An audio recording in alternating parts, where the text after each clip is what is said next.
What's up, chat? How's it going, everybody? Welcome to another Tactical Wednesday morning. Let's go. Yeah, this is a little bit of an impromptu stream. I didn't have this planned or anything, but someone shared over on the Discord this document that we're going to talk about today. Yesterday, we had a big discussion about it, and I waffled back and forth on it. I did a little bit of internet sleuthing. If you look down in the video description, I added it a couple minutes ago, so if you came in recently, you may, or earlier, way earlier, you may have to refresh the page to see. But there's a link to where this document's hosted online, and there is a link to what is, I believe, the original source, which is a DACA thread compiling rumors. And a user there allegedly took this from another, basically a copy-paste from another discussion and reformatted it. Allegedly, it's maybe a transcript of a conversation between two people that describes in detail a bunch of the mechanics in theoretically 10th edition 40k. But to preface, it is suspect as hell. So I think it's safe to go into it with the assumption that this is probably just nothing. But with that in mind, the mechanics that are outlined in this document are actually they're very well thought out, and I think that I just kind of wanted to talk about it just on the basis of that, because it presents an interesting version of 40k that I think would actually be kind of in some instances would actually be kind of fun to play. So in the interest of kind of exploring it from a mechanical standpoint, I think it'll be fun. Whether or not it is factual, a factual leak, I think that I would take that with the Dead Sea worth of salt. It's kind of, I think I described to it as some people like a piece of art almost, because it's it's got this very like slice of life like feel to it. It's conversant because it's a transcript of a conversation, and it has like a whole framing device and everything. Like if you were to have submitted this to some sort of college as a college project with the intention of it being like some form of like performative art, whereby you try to expose a community to their, willingness to, or call into question their willingness to believe, leaked and unverified information, I think that you'd probably get at least a B-, because this is a very, very strange document. But I think that the mechanics inside it are very interesting. And to be fair, if it is a big old hoax, it's a hoax that has a lot of thought put into it, because it is what this document is not is a wish list for 10th edition 40k. I mean, it might be, but it's the wish list of a madman. So, that almost lends credence to it, but given that there's no verification, who knows? I was going to do a PowerPoint presentation about this, but I actually didn't want to spend too much time on it, and I was working on a video, so I didn't do that. But basically, we can scroll down to the bottom here. This is a 50-page document, by the way, of which I read the entire thing, so that's fun. The entire the framework of the structure of this document is that, like I said, it's theoretically a transcript, and it's someone who is paying. So the person in bold is the interviewee. They're the person with theoretically 10th edition knowledge. Scaramouche is, I guess, the other guy who is messaging with them. Boldman over here is trying to buy terrain from Scaramouche, and he needs like special terrain because he needs terrain. Allegedly, he needs terrain for 10th edition, so he needs it to be very specific. They Scaramouche quoted him 280 euros for whatever he was buying, but then they negotiated down that if Scaramouche can ask him questions about 10th edition, he'll take 40 euros off of the the cost of the commission, which seems kind of low, and becomes a great point of contention at the end here, as Scaramouche has a little bit of like maybe buyer's remorse or something, and is like, you know what, I don't think that 40 euros is worth like potentially getting in trouble if I leak documents through an NDA. The guy giving out the documents is not worried about being litigated against for 40 euros, apparently. He's very, very set on getting his 40 euros, his 40 euro discount. Scaramouche is like, no, now I want to do the commission for the regular rate, and the Boldman over here is like, you're a fucking asshole, dude. After reciting to him 40 pages of documentation about 10th edition, allegedly. And then, like, offers to, like, give them details about the starter box and stuff in order to, to like, try to get the commission working. It's a real drama. It's very funny. So... and calls him scum. So that's, you know, that's great. The document's hilarious. Anyway, that's my preface to say that this is a little bit of a silly document, and it's probably wrong. Let's jump in. Yeah, 40 euros, chat. I broke my NDA on a recording for $40. Amazing. Do we see an IG FAQ? Oh, is there an Imperial Guard FAQ? God, really? The same day as this thing? This is actually, I think, originally leaked on like Sunday. We're a little bit slow on the uptake here. So let's dive into the actual mechanics that this thing lines out, because it's actually pretty interesting. Oh, there is a guard FAQ. Look at that. Anything good? Oh my god. No. What the fuck? This is the worst FAQ I've ever seen in my life. Okay.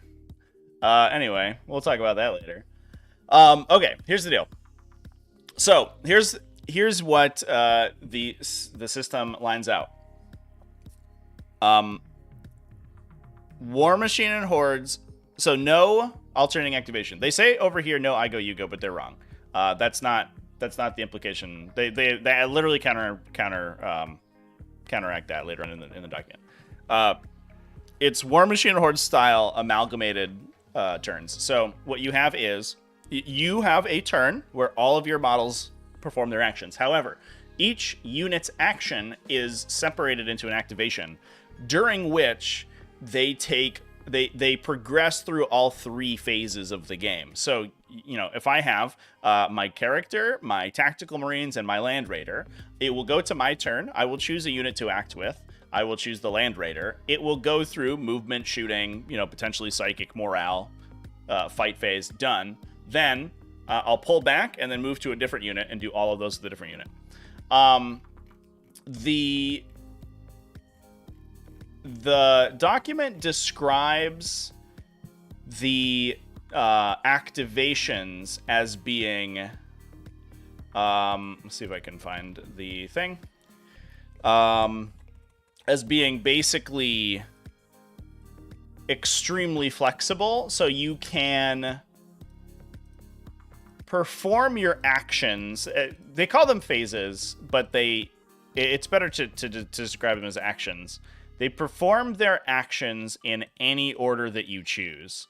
So you can you're not obligated to start your unit's activation with movement, for example. You could start with shooting, shoot someone, then move.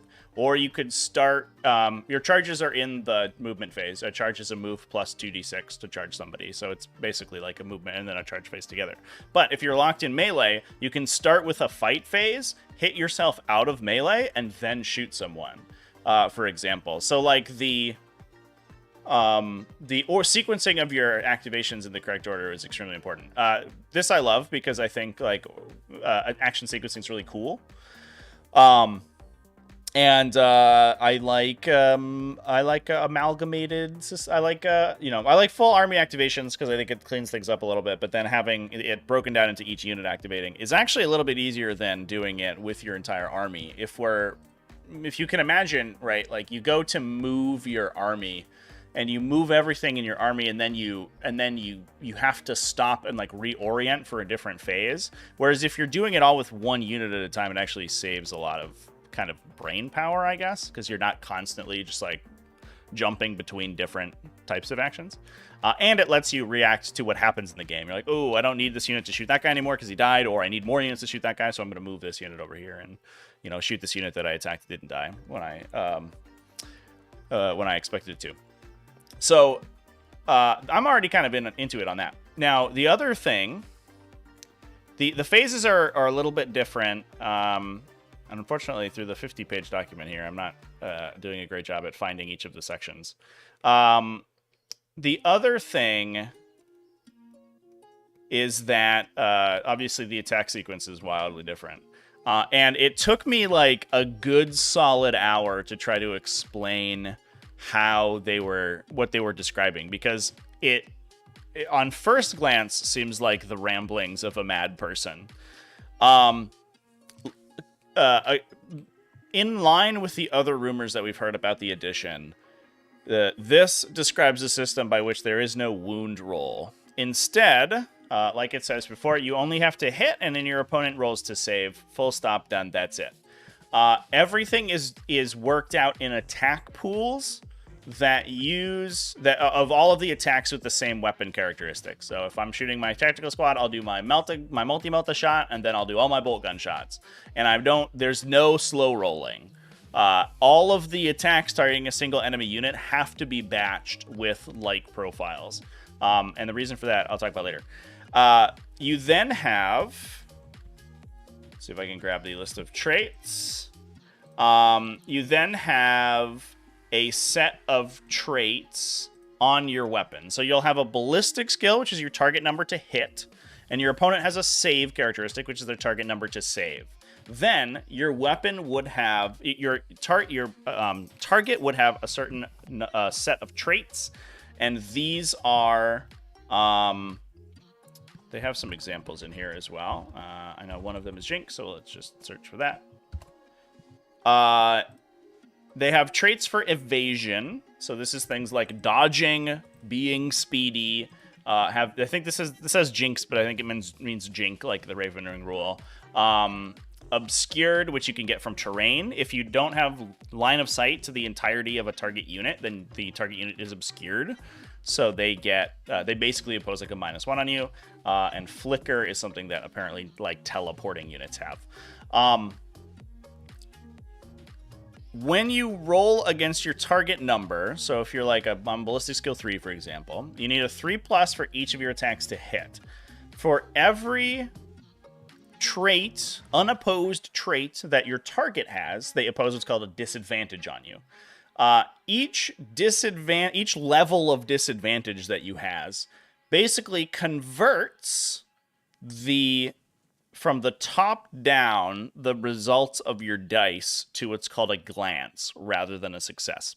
So let's say, for example, I'm rolling 10 attacks, right? I need 3s to hit, and I miss 3 of them, which is average. But I have 2 disadvantages on me.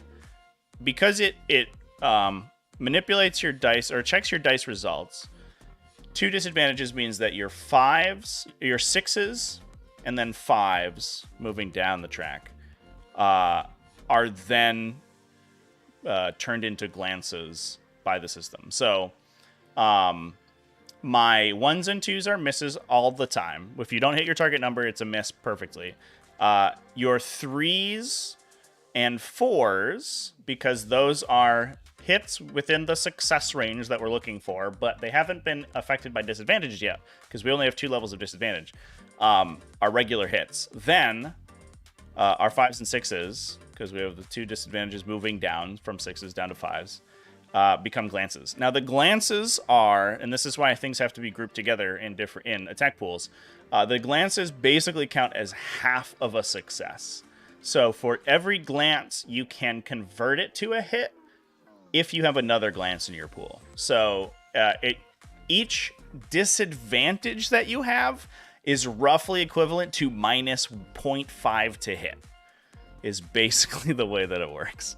It works the other way as well. So you have positive traits too. So if your opponent has negative traits, you have positive traits. Things like rapid fire, which counter specific defensive traits. So if you're good at dodging, but they shoot 1 billion bullets, you counter them. If they're fast, but you are a seeker missile, you counter that. And so that means that disadvantage would be negated. So if for each of their advantage traits you have the counter, then you just roll your 3+ to hit. And if you roll to hit, you hit. It's just like the normal system.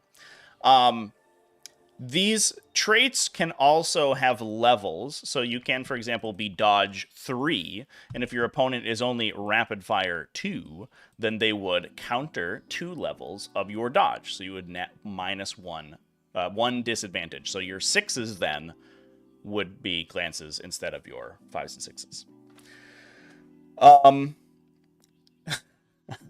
I don't know if I am burning anyone's brains right now. The same thing then goes for armor saves. So your opponent picked for all of your successes, you look at all of the natural successes that you rolled, and you look at the glances. Your glances convert other glances into successes, and you make half of that basically into successes. Then you go to the save. The same thing works for the saving throws, and then there's a second set of saving characteristics. So you can be penetrating, which is like a save modifier, but armored counters that, and that's in line with some of the rumors that we talked about before, where armored units could potentially have enhanced resistance that would then sort of give them a benefit over attacking units. Fusion is apparently like for I guess like hot weapons, so melta guns and plasma guns, they say specifically. Shielded works again, so that's stuff that normally has invulnerable saves. If you have a bubble shield, then you take less damage from melta guns and stuff. Aegis counters infused. Infused is apparently like warp attacks, so psychic powers and force weapons and things like that.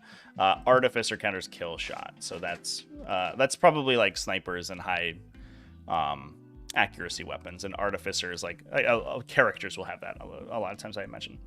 And then the same thing happens. So for every you roll to save, you have a target number that you're rolling, and then for every disadvantage that you would have on your saving throw, your top results convert from successes to glances and become half as effective.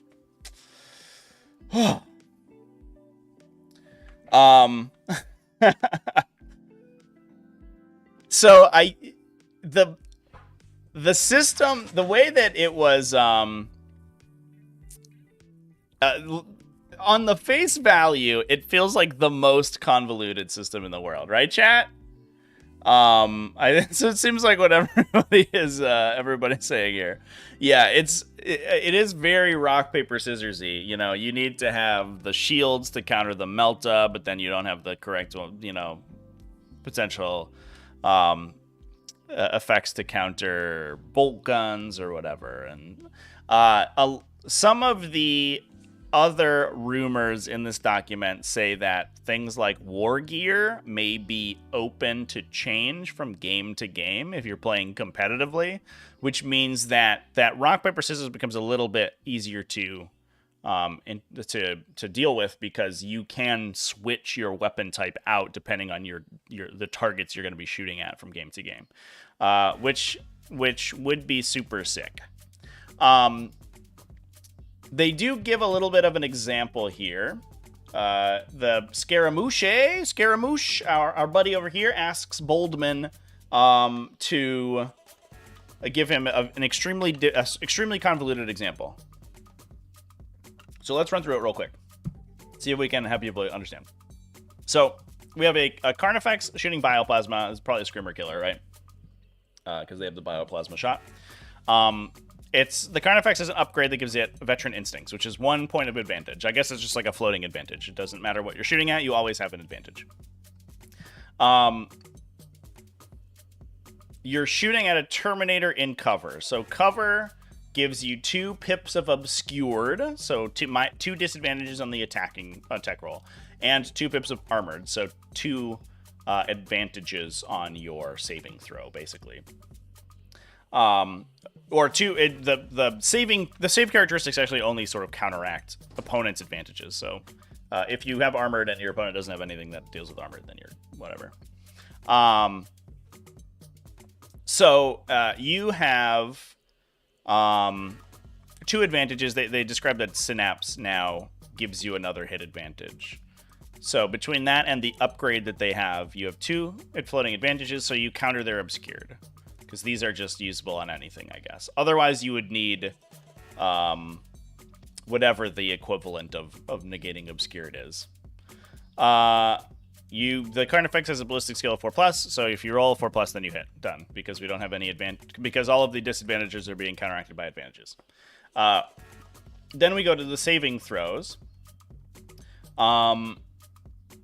The Carnifex weapon is infused, I guess, because I imagine Tyranids will have that a lot. So it has it imposes 1 disadvantage on the target, and they don't have any armor to counter it. They would need a point of Aegis, which they don't have. They have Fusion, but it's countered by, they call this Hardened, but I think it's countered by Shielded, is what they meant to say. I guess it also has Hardened. I don't know if they talked about what that means, but whatever. It doesn't matter. There's no penetration. Armored only blocks the penetration characteristic, so there's no penetration for their Armored 3 to block. So they would end up blocking... so that you have four disadvantages going in, and the Hardened blocks 1 of them, or matches up with 1 of them. So this means that if they're saving their 2+ Terminator save, their 2s and 3s automatically succeed. But because they have 3 disadvantages, going from the top down, their 6s, 5s, and 4s then convert from successes to glancing hits. So in the instance that they gave, the unit rolls a 2, which is a natural success, a 4, and a 6. The 4 and the 6 are converted to glances, and because glances are half as effective, basically the 4, I guess, like converts the 6 over to a success. So you would end up failing a single saving throw. So you can impose like tons of disadvantages on people, but they're less effective than like regular armor penetration would be in the current version of the game. And I think what ends up happening, this example takes a long time to puzzle through. And actually, I do feel like I feel like they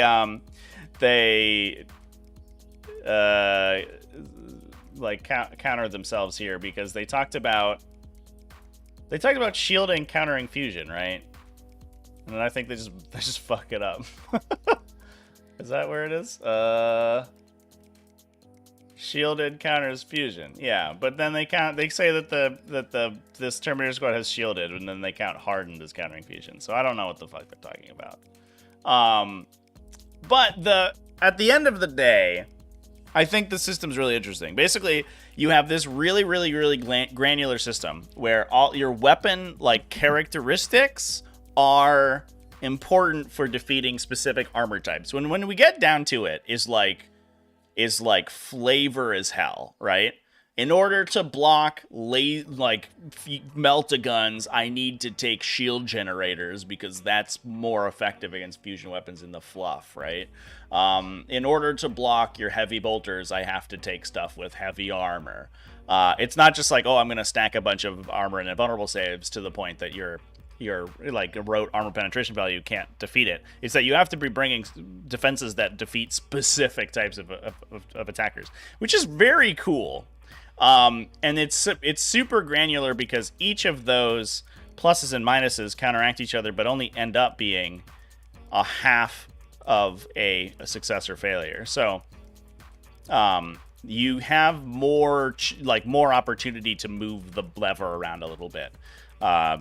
It's very, it's impossible to impose enough disadvantages on something that their attacks automatically fail, or their saving throws automatically fail. They are always going to be just rolling at disadvantage, basically, if even if you have enough traits that punch through all of the dice rolls on their dice. So that's what it says.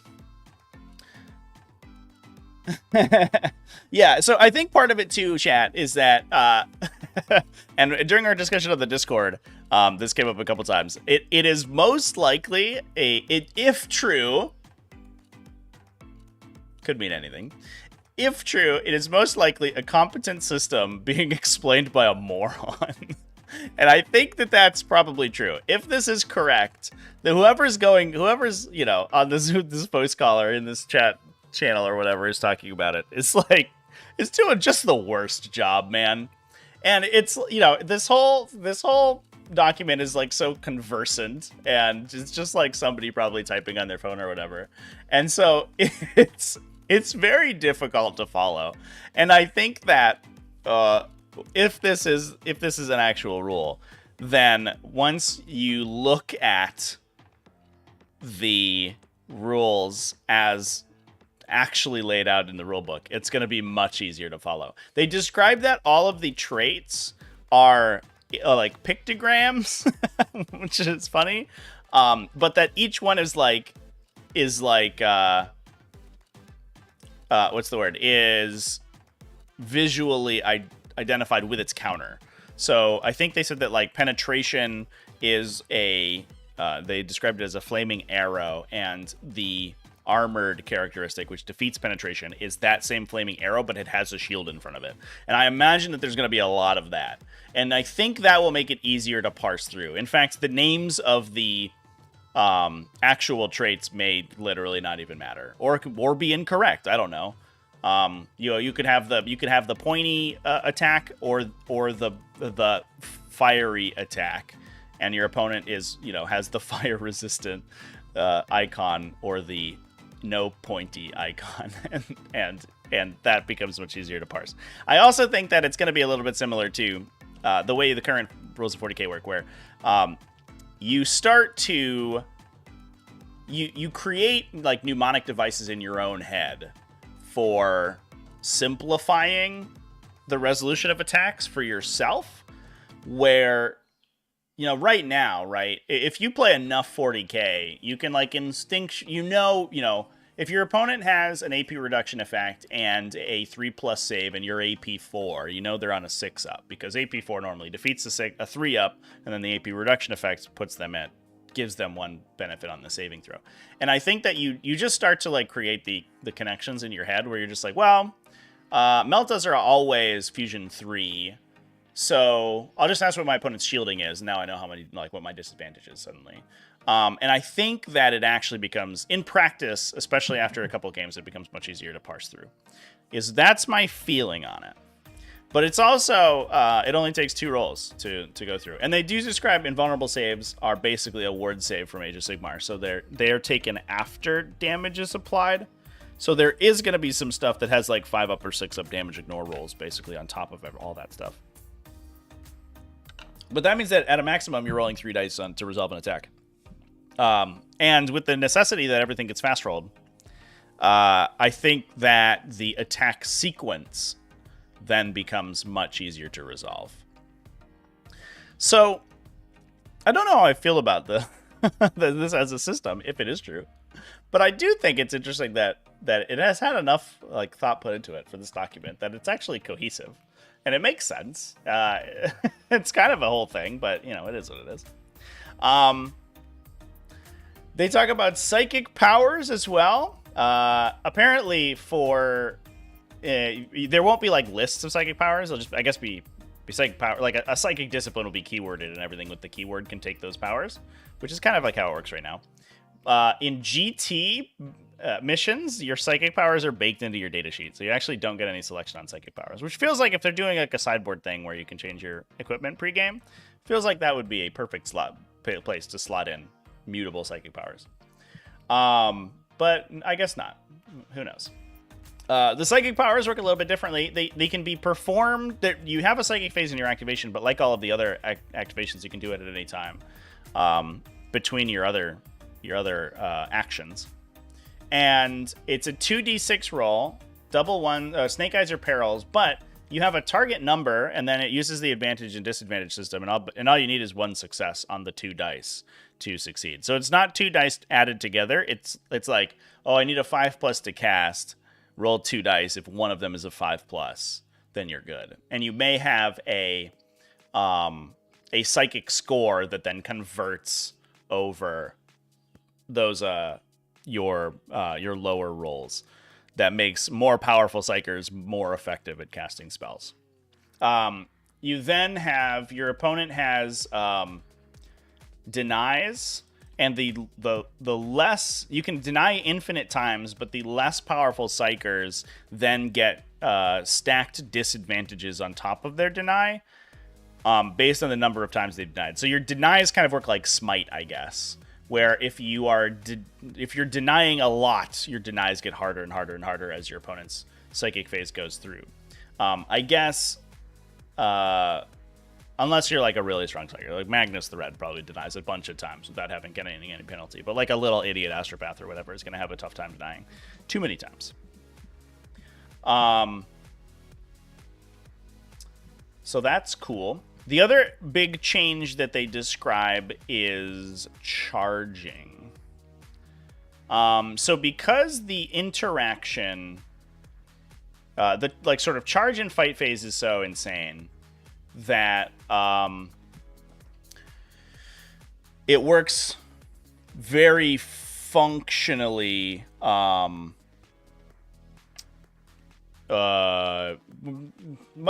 functionally very different. You charge alongside in your movement phase, basically alongside moving. The way they describe it is that I don't know if it's in this section, but the way they describe it is that you charge movement plus 2d6 and have to get within an inch of an enemy, just like the current version. But if you fail to charge, instead of ending your activation, it actually just converts the move into a normal move. So you just make a normal move in any direction. So that means that like attempting charges, if you have like heavy weapons and stuff, can impose penalties on you.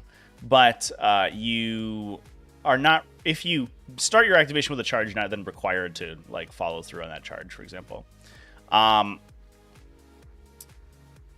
Once you charge, there is no pile-in step, and it has kind of an Age of Sigmar like melee range system. They describe it as being the distance from, or the number of ranks you can fight in. So like you have a melee range of 1 inch, and then if your reach is longer than that, then you can like stack models in front of you and you can fight that many ranks back. It sounds a little bit weird because you're not like usually in base-to-base contact with your own unit. But I don't know. There's no pile-in move. Pile-in is instead a different form of move that can be taken in the movement step that just does a 6-inch pile-in. So piling in and consolidating are axed, which I mean honestly is great. I would love that. And then you make your attacks, and then after you've made your attacks, because there isn't any of this like pile and consolidate, you have your opponent has an opportunity to counter it with what's called an intervention. Allegedly, there's like an initiative stat, but it's like it's not initiative like you fight first in melee. It's initiative. It's more of like a reaction time stat, and it gives you an opportunity to basically heroically intervene 6 inches after an enemy unit within 6 is fought with you. So you have to make, I think it's a contested roll. If you get it off, you basically charge them 6 inches, and you get in, and then you make a fight. So this means that while you can you can kind of declare charges at random, like willy-nilly, where you're like, oh, I'll start my activation. If I don't need to move anywhere, like I'll try to charge somebody. Or you can like shoot someone and then charge them to finish them off or something. There's a lot of risk associated with it because it could pull other people, other units that are nearby into melee if they elect to intervene after you fought.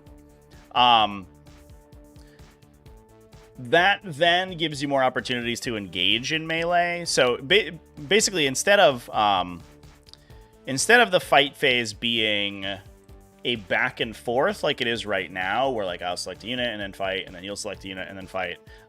Every unit has its own fight phase and only operates during that fight phase, but the intervention is the way that back and forth is like represented. So it's like theoretically like an evolution of the current version of the fight phase. And again, it has the potential to punish people from like overextending their chargers.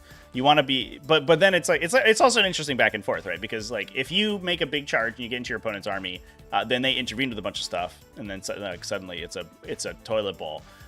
They've also moved 6 inches closer to you, so your subsequent units that activate, because that's only a single unit has gone, are then also have an easier charge back on their things. So like it has a knock-on effect, and I think the system's actually kind of interesting. It sounds, I don't know, it sounds like there's, it could be a little bit of gotcha hammer, right? Oh, he moves within 6 inches of me. It's the thing, but it also sounds like there's a lot of interesting kind of give and take. Like there's a lot of, what's the word? Like risk management, like risk assessment. You're like, oh, I can charge here, but I get intervened. But if they intervene, my next charge is going to be easier. So, are you going to do it? It's up to you, buddy. It's like when you walk into 3 inches of an enemy character and you're like, would you like to intervene? If you do, I'll kill you. But you can do it. You'll be in melee. You'll mess up my pile-ins. So that's cool. And then also, like, just given the fact that you can sequence your activation in any order means that I think interesting things happen where like you can charge someone with intercessors or something. If you don't kill them, you can then, according to this, as far as I know, you can then just use your pistols on them. So weapons that can be fired in melee, psychic powers, like suddenly get this new lease on life where you can use them like as melee weapons, or if you crack someone and kill them on the charge, you can then pull your gun out and shoot. I think that like the amalgamated activation becomes really interesting because I think suddenly having combined arms units that were terrible in every other edition of 40k. You almost always want your unit to be good at one thing. Suddenly are like really strong because you could potentially be doing all of their things all at once every turn, and that's really cool. That's what I think about that.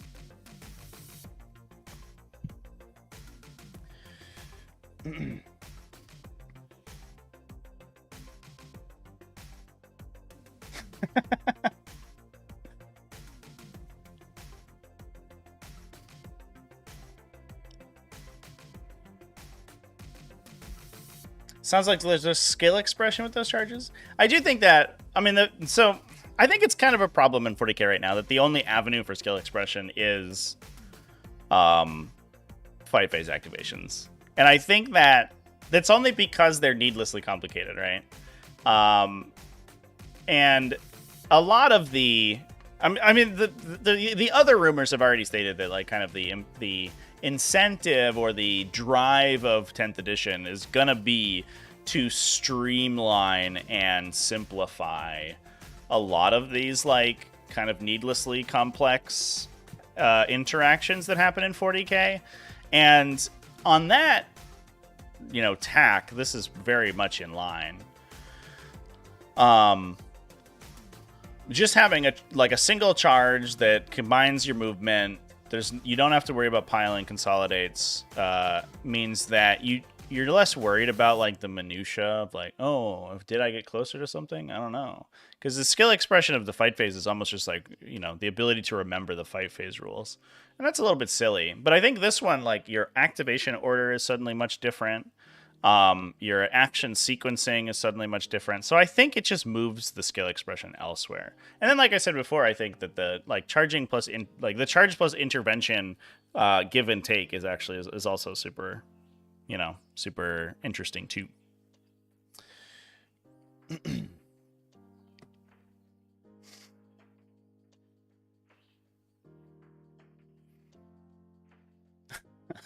Casey Von Zonthrop's can fight in melee, but not after charging. Get out of here, dude. Get out of here, you silly goose. This is a different system. You have to do that after your regular movement, and then you charge after that currently. But in this, you can do that in any order. So, yeah. Now, there's some other stuff. There's some stuff that I'm, I think I'm less...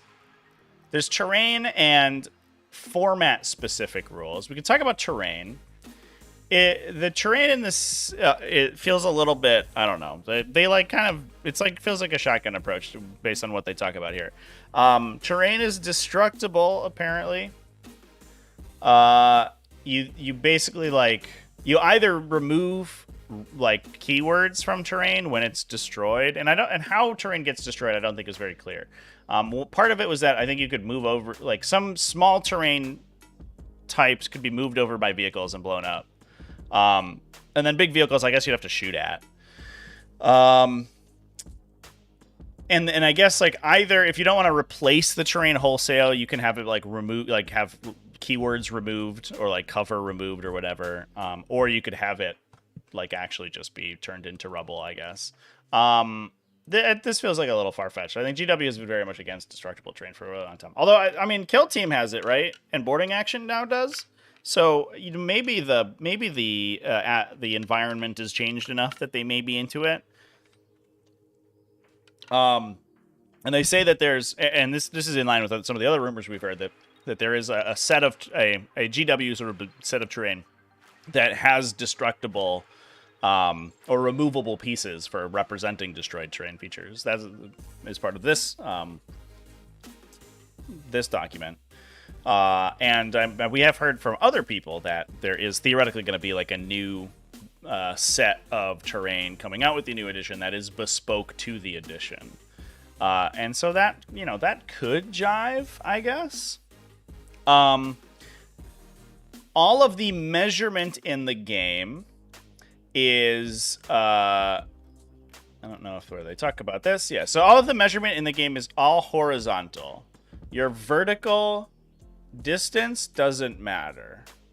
Like this, so there's no, you don't measure things diagonally. When you move, however, your movement characteristic describes both how far horizontally you can move and how high vertically you can climb. So you basically, when you go to move, you have this like square that you can move in, where you can go 6 inches laterally across the battlefield and then climb up to a 6-inch tall building, as they're describing about this. Jumping down, climbing down, is described as being free.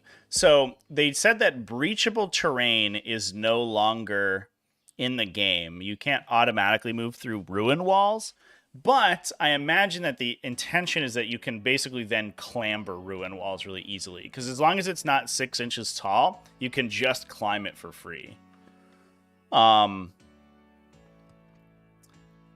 So that's kind of interesting. I'm here for horizontal measurement. The rest seems a little bit funky, but it is what it is. They talk about the removal of the obscuring keyword, which let's see. Yeah, here we go. Talk about obscuring. There is no rule like that. Windows are windows. So terrain is no longer automatically, like mechanically line of sight blocking. It has to physically block your line of sight. Which I don't know. I'm not sure. I'm with that one. Obviously, that would be terrible.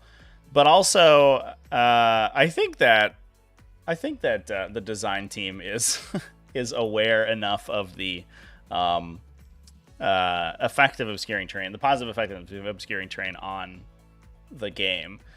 I don't know if they would just like get rid of it, but it is what it is. They describe that if you do not have line of sight to the entirety of a unit that you're tracking, they are obscured. So they impose the obscured disadvantage on attackers, and then also if you're in terrain, you can be then also armored. So you get terrain can basically be keyworded to give you different attack advantages or disadvantages, depending on what it's got. So while there wouldn't be obscuring terrain, you're kind of like -1 to hit ish if you're ever behind terrain. It feels kind of gamey, like if your unit is in the front of a building and you have one dude behind the building, then suddenly you impose a penalty on your attacker. But I don't know if it's any more gamey than like towing the curb in front of a building and getting like cover from it. So game mechanics are just game mechanics. Now in the format stuff, they talk about how missions would have suggestions for where terrain is placed on the mission. GT terrain is meant to be symmetrical, and there's a section where they talk about players having then they talk about their families for a little bit and getting coronavirus. Cool, good stuff. Thank you, Boldman and Scaramouche, for that information. There's a section where they talk about bringing your own terrain and how like it's required that both players bring a terrain piece. And this is where they kind of lose me a little bit, where they talk about like modeling it and like you can make it big enough to hide your knights and stuff. Don't know where I could find that. Let's see if we can. Yeah. In addition to normal terrain, missions will show you vaguely where terrain should be placed so it's completely open. You can bring a webway gate. You're encouraged to build your own terrain within size limitations. There's an example of a building that hides a knight. That sounds abusable as hell. I can't imagine that would be an actual rule. It does feel like a pretty good way to have people like stop complaining about terrain, I guess, right? Like we already have player place terrain as a little bit of a way to defeat that, where people are like, oh, the terrain was badly placed in my game, and so people went like, well, if you just use player place, then you would never have poorly placed terrain because it's all on you. If it's poorly placed, it's your fault. And this feels like an evolution of that, where it's like, oh, the terrain wasn't good enough for you? Well, fucking make your own, idiot. But then also, I guess, like, it's a thing that happens in Age of Sigmar, right? Where you bring like your own like terrain fortification like data sheet. And I think that's also what they're describing here too, where you can have like a building that blocks your line of sight, but you could also have, you know, a convergence of dominion. You could have a hammerfall bunker. And I guess that would be a way to push fortifications. That feels incredibly far-fetched, though. I don't really envision a universe where that becomes an actual rule. feels like a very, I don't know, what's the word? Like a house rule for some tournament, some weird and wacky tournament. It's real like 7th and 8th edition energy. I feel like where there was no like bespoke actual GT system, so everyone was like had their own rule set, and sometimes you just got all these like weird, bizarre rules thrown in. That feels very much like sort of early 8th edition stuff. Yeah. Yeah, I feel like that would also like destroy sort of the aesthetic of the game too, chat, where you're just like you somebody just rocking up with like, yeah, like Eddie's saying like or AG saying like a giant pink foam wall. It's just like unpainted, untextured. It's just like on a little bit of a cardboard base, and it falls over all the time. There's like a fan behind the table. It just keeps blowing it over. Like this feels like a recipe for disaster. I can't imagine that would actually be the case. I don't know. I bet there's a data sheet in it. You would have to be able to like be forced to bring a fortification, right? For GW to make that an actual role, they would specify the stuff that you could bring. They wouldn't just tell you could bring anything, I think.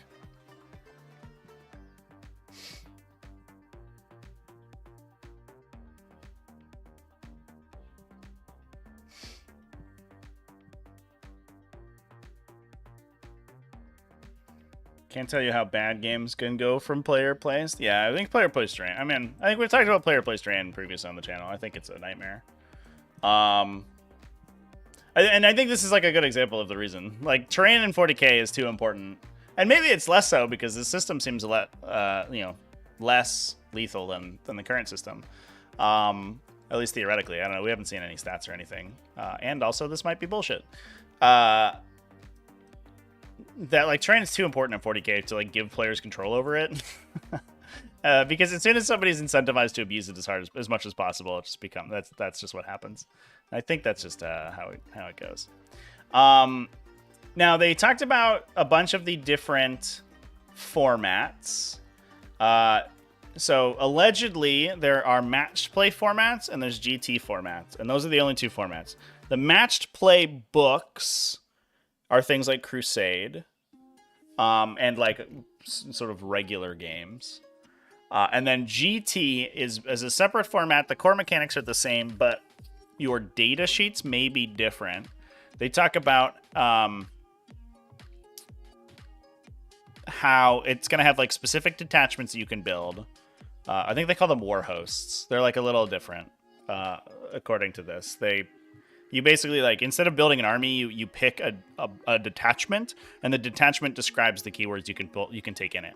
Like full stop. You don't have to worry about like, oh, if I pick the Necron keyword, can I take this kind of Necron and this other one? You're just like, no.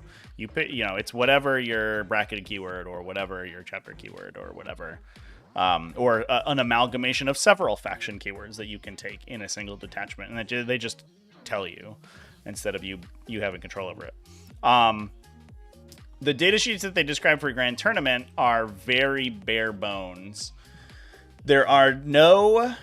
they talk about how there's in the GT packet, there's a schematic with a base size in it for each unit, which sounds like a dream come true. So we actually know what base sizes people are supposed to play things on. They never talk about line of sight, I don't believe, beyond the obscuring thing. So I don't know if that uses true line of sight. If you have to use your if the base size is very important, it may not, but who fucking knows. There's a resource in normal match play games called Requisition, which I think is basically the same as Crusade, because Crusade already has that mechanic where you can purchase additional benefits and they cost you this like points agnostic resource. GT doesn't have that. And you still have enhancements in GT like Relics and Warlord traits, but they would then cost you regular points. And they take the opportunity to throw some shade at tournament players, so that's fun. It's good to know that the animosity of the community can transcend the medium of actual communication, and even in this like weird performative document, we can still be hated by casual players, I guess. I don't know. That's fun. Your unit sizes are locked according to this, so you can't bring like 5 to 10 tactical marines. It's basically, I guess, like would only be 5 or 10 tactical marines. You then most of your weapons get selected pre-game. It's kind of a sideboard component. This like sounds amazing and really cool, but also I would be a little bit worried that that it's like kind of kind of opaque, I guess.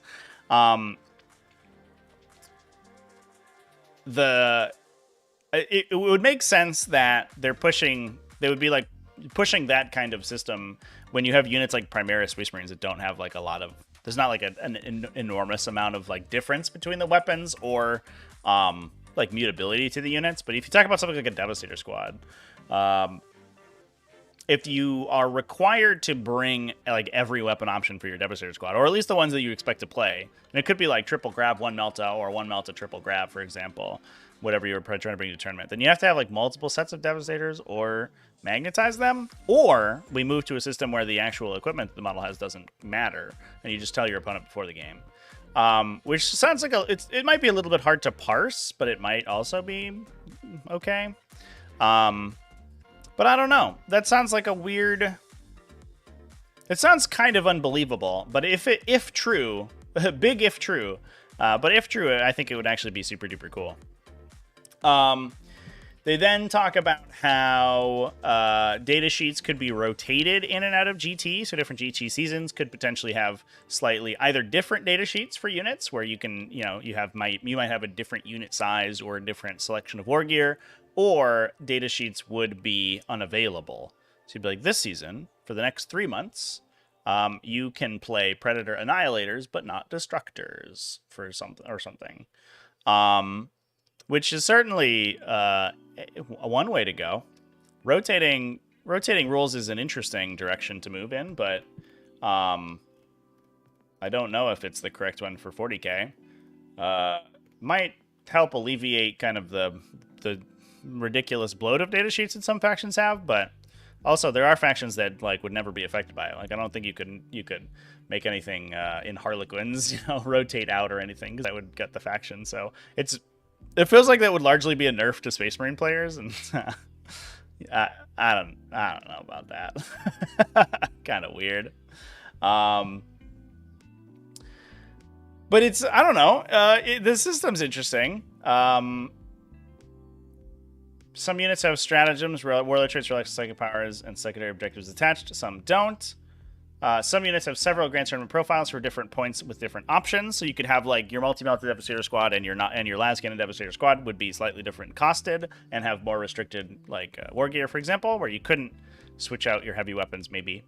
And not every non-codex or old unit gets a profile every season. So if you have, I guess like the core of your army probably would be locked in, but it might be that you don't see the more esoteric unit options every single season. Which is a lot,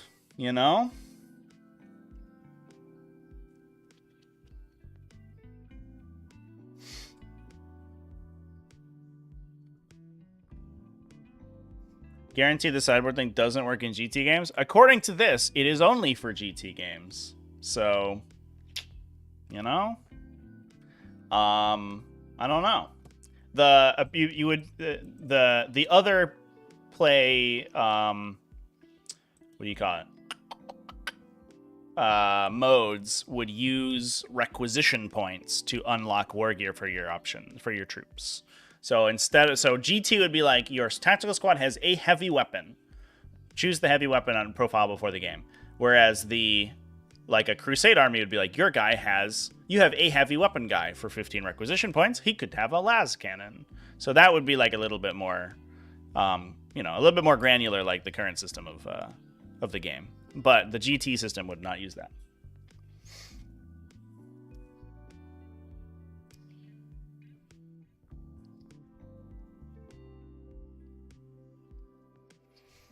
I do think that sideboarding is a direction that 40k should move in more concretely. And I don't know if like war gear is the right way to go with it. 40k is such a weird I don't know. It has a very strange relationship with unit upgrades, because there is this requirement that you model them. And I think part of it is that there's such a resonance with the community, like from the community with 40k's weapons, right? Like everyone knows what a bolt gun looks like, even if you don't play 40k. So if you suddenly have a Space Marine that has or doesn't have a bolt gun, it gets really weird, right? You notice when a Space Marine doesn't have a bolt gun, and this like same goes for like a melt-a-gun. You know what a melt-a-gun looks like. So if you see a Space Marine with a melt-a-gun, you're like, that guy has a melt-a-gun. And not many other games do that. It's like 40k is like at its heart like basically an RPG, and it's very RPG like. Whereas a lot of other games just have a profile for a unit, and that's like it, full stop, right? They don't really have the same mutability that 40k does, and I think that gets a little deleterious to the game, because the requirement that you model all your stuff perfectly and keep up with, if you want to change out your weapon loadouts, you have to either deconstruct your models or or buy new ones. And that gets like very difficult if you're not super duper enfranchised. And I don't know if I think it would be a good thing for the game to move away from the requirement that literally every single war gear option is modeled all the time on every one of your models. But it would be strange, right? And I think at the same time, you would also have to see a reduction in the uniqueness of those weapons. And I think that that's something that people don't want to see. Where, like, a combi weapon, you know, for example, instead of having to model every single combi melta on your wolf guard, a wolf guard would just have a combi weapon profile, right? And it doesn't matter, like, the exact composition of the weapon that they're carrying. I think that would open up the game for a lot of people, but at the same time, it would be kind of lame. I think that's just how 40k is, and you kind of got to get used to it. But that's a long way of saying that I think that 40k needs more of a sideboard kind of system. I don't know if War Gear is like the way that they're gonna go to it. I actually kind of doubt that, to be honest. I think like relics and warlord traits and like psychic powers would be much better. Or if you can have, like, unit... I don't know. We talked about it in the 10th edition breakdown. If you had, like, unit-specific upgrades, that would be cool. Or, like Relic Bearers upgrades, right? Where you have, like... You can change the... Without changing the war gear of a unit, you can change their effectiveness on the table in different ways in the pregame. I think that would be the better way to do it. That would be the less intrusive way to do it. But changing war gear before the game... I don't know. Seems like a lot. And also, like, it would incentivize people to buy more kits, and GW's in on that. So, you know, it to some extent, maybe it's right. Oh, you want to run both the frag and crack versions of Desolators? Better buy 2 boxes, my guy. You're like, oh, great. Thanks, GW.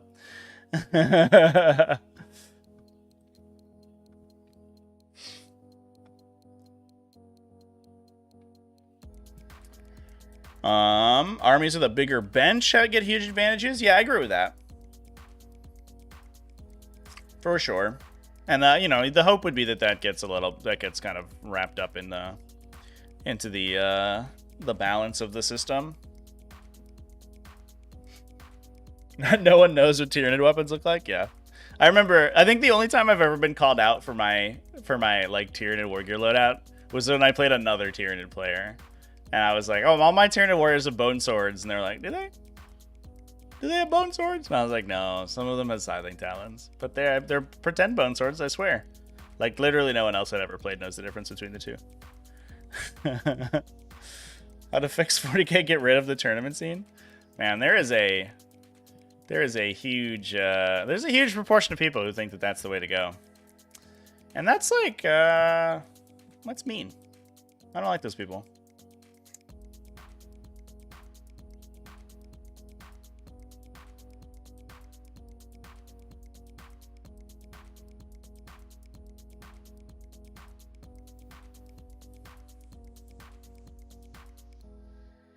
How about we just sit down and use a random army toy soldiers from eBay and imagine what war gear they have? I mean, like, unironically, sure. It's probably fine.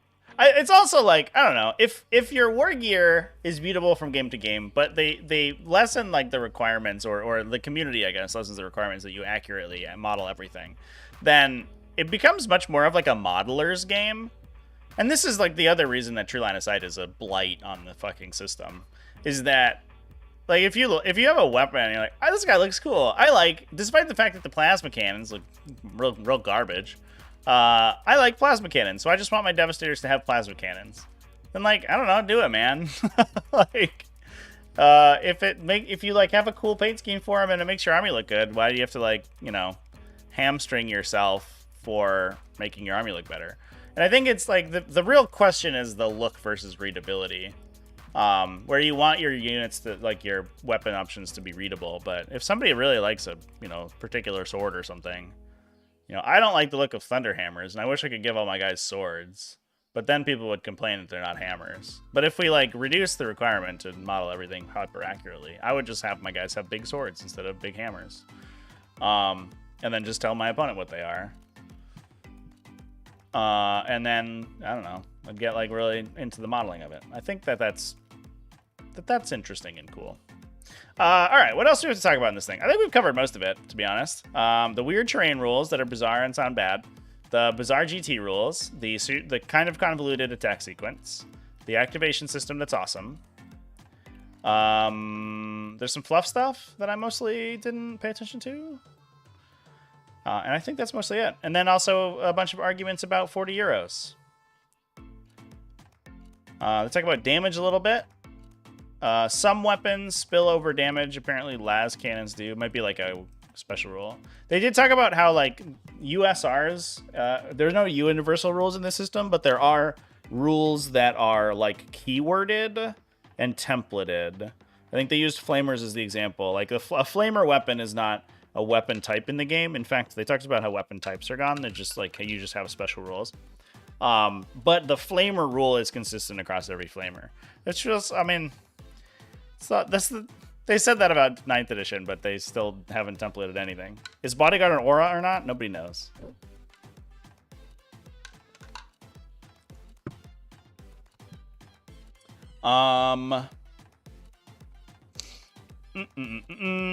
They also a strike against the believability of the document is that they keep refusing to send photos because they could be like, well, the photos could be traced back to me. Oh, this like super long text file isn't? Okay. Sure.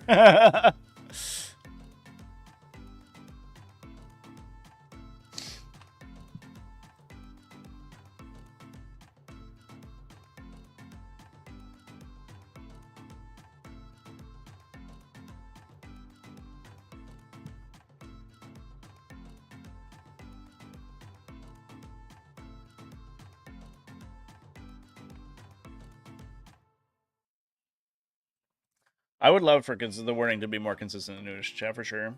It would be nice. Yeah. We definitely need USRs back.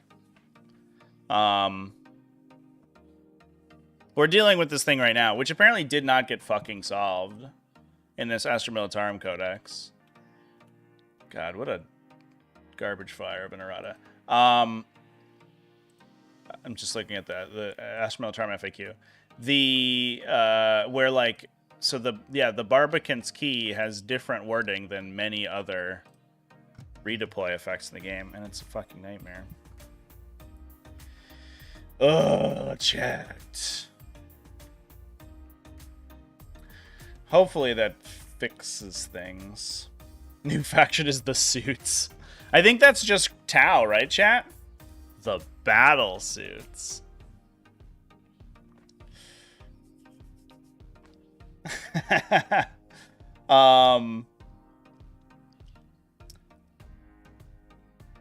Just want 9.5 edition. Yeah, I don't disagree with you. I'm always trepidatious with the new editions. It's good for me because I get a lot of interesting content out of it, but I also don't want to deal with that stuff.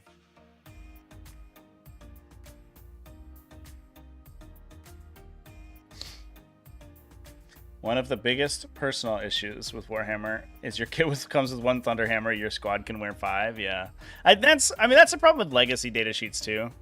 And I honestly like they already like ripped the band-aid off with Harlequin players, right? Where Harlequin troopers used to be able to only take fusion pistols or whatever their special pistols were on every single model in the squad, and they changed it to being representative of the war gear options in the unit. And I think I would imagine that happens for other units too. Kind of like testing the waters with the Eldari Codex, but then like new Space Marine Codex 2.0 may restrict your Vanguard veterans to only having what comes in the Vanguard veteran box. They already did that with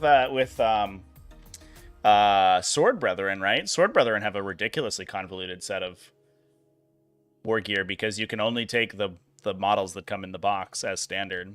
And honestly, I would kind of like to see that. This universe where you can have, like, you have a unit that has infinite weapon options is, like, always ripe for abuse. I mean, we're kind of seeing it already right now with these Space Wolves lists, right? We talked about a bunch of Space Wolves lists on Tactical Tuesday yesterday, where they're running, like, 30 combi meltas because they forgot that they could put combi meltas in every single unit, because the Wolf Guard War Gear list is 10 pages long. And so they just make mistakes on it, and suddenly things become abusable. And, you should just tell people what a Wolfguard has. You got a pistol, and you got a bolt pistol, and you have a melee weapon. Done. We did it. None of this is combi weapon bullshit.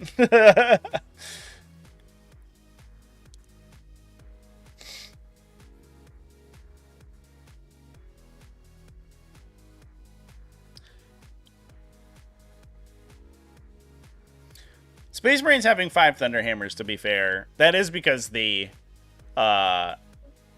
that's just an Assault Marine box. Like, Assault Marines are supposed to have Thunderhammers. It's the whole thing.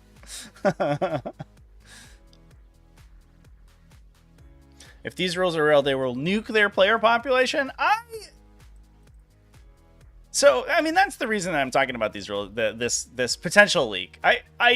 I am skeptical of it to the point that I don't believe that it's real. But I also don't think that... I think that people would be upset with it because it's, like, change. But the interesting thing about this document is that it is well thought out enough that it doesn't feel like change for change's sake, right? Whereas, like, if you look back at the transition from 8th to 9th edition, they made a bunch of, like, minor changes that really had there's no reason to change things. And they just changed things for, like, to be able to sell you a new edition. But I think that the system as it gets outlined here is actually really interesting and cool. And it depends on, like, how the data sheets work out and list construction and stuff like that. There would be a lot of variables, but the attack system is new and weird and interesting. The activation system is awesome. I don't know about windows and walls and building your own terrain and stuff like that. That feels a little bit far-fetched. But I mean, I think I'd be in for pre-games, I imagine, for unlocked pre-games and stuff. More sideboarding availability in 40k would be cool.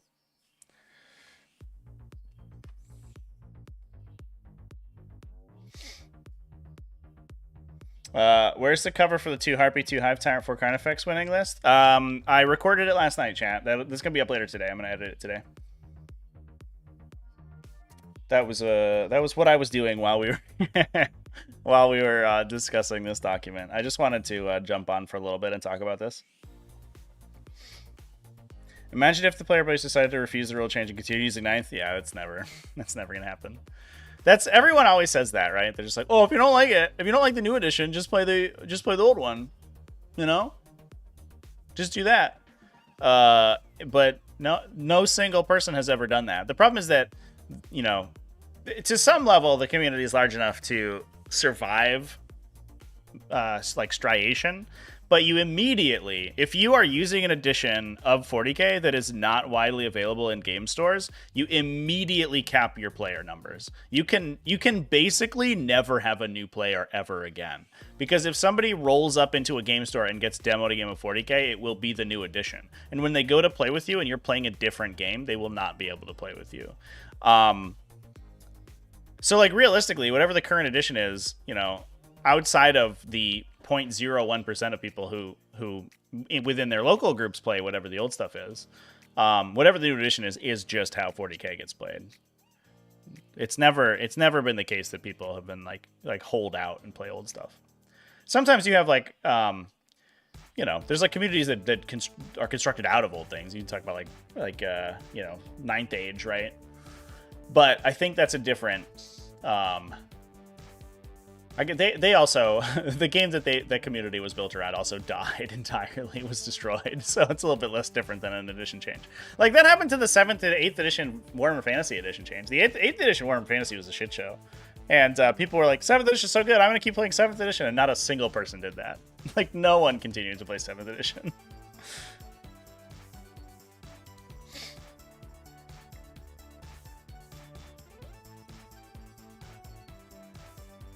Yeah, you also like, I mean, if you play, any organized play doesn't work if you play old stuff.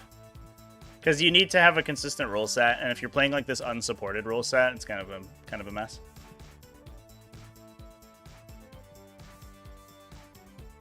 Yeah. Yes. Yeah, I don't know. But honestly, like, I mean, the new editions of games are very rarely as bad as people make them out to be. Sometimes they are, but this doesn't feel like a situation like that if these rules are true, which I stress is highly unlikely.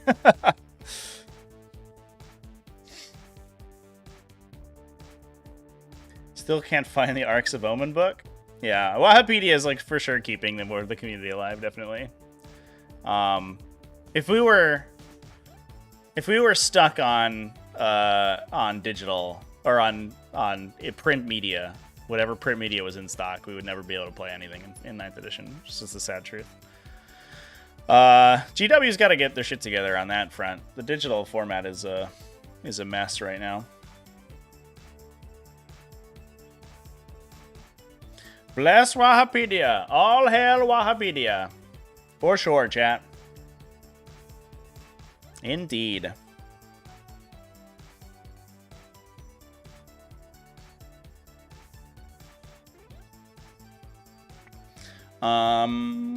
Are vehicle damage tables coming back? No, glancing is that was like a question. So they use the terms advantage, disadvantage, and glancing a lot, which has a lot of like resonance with the community. So people are like, "Oh, advantage is disadvantage," so it's like a D&D system, and you're like, "No, it's not similar at all." That's because D&D is if you have advantage or disadvantage, you roll 2d6 and pick the higher or lower, or two dice and pick the higher or lower, or whatever result you're looking for. And this new system does not use that. This new system, the advantages are basically -1 to hit. And the glancing hits is not like vehicle glancing, like old school 40k. It just means a less effective hit. And it works against every unit. You know, any unit can be glanced. Do I want to see the dice mechanic change? Yes. Yes, I do. From the 9th edition, the way the status of things in 9th edition, do I want to see a change? I absolutely do, for sure. I'm actually just going to go over to my thing. We're not looking at the document anymore, so. I think that the way it works currently is too dice heavy. And yeah. I think the sequence can be streamlined for sure. I think that a good example of what I would like to see, and not necessarily in terms of like, you know, the wound roll versus toughness mechanic right now is interesting, and it gives you another lever to pull to like increase or decrease the survivability and manipulate the attack sequence in interesting ways. But the where things get really convoluted is like random damage values into damage ignores, I think, is like, so you start to add 2 rolls on top of things, and then re-rolls also being like on top of that as well. It's like a little silly. So I think I would keep the current system, but like re-evaluate how re-rolls work. Like make re-rolls less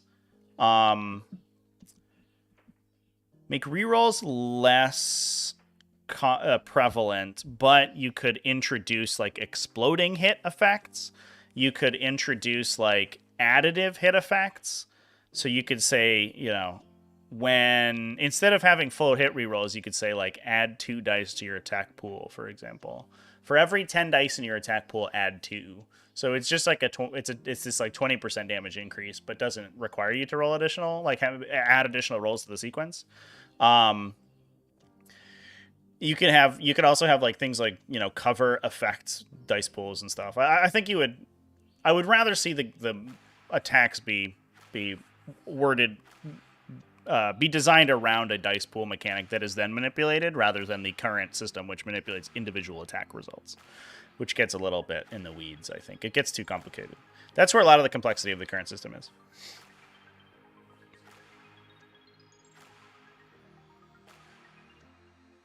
There was a question about rerolling in this one. According to this, re-rolling is very rare. I think, yeah, they said it's D&D-esque, no rerolls, but I think that's in relation to the advantage or disadvantage nomenclature. I believe that they said that basically rerolling and like damage ignore rolls are extremely rare. Most of the time, you're just gonna be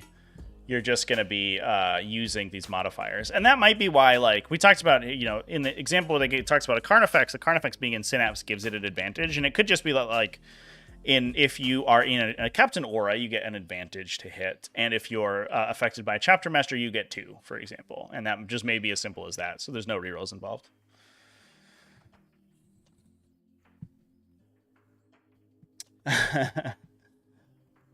D8 or D10 system. There's like, it's so difficult to roll D10s. If I had to shoot 20 D10s at someone, I think my hands would break. That would be a lot.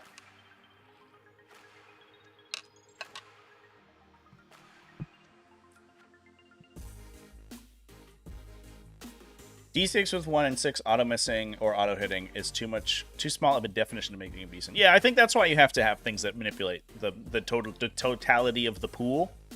For example, if you had a system by which, you know, hard cover, for example, removed half of your dice from your attack pool, suddenly you don't have to worry about cover saves or any of that stuff. You just roll less dice when you're attacking someone. Instead of it being a manipulation, like a +1 or -1 to a D6 system, which I think is fine. And what GW does currently is just add additional dice rolls in the middle of that, and that just is where like sort of the game bogs down in a big way.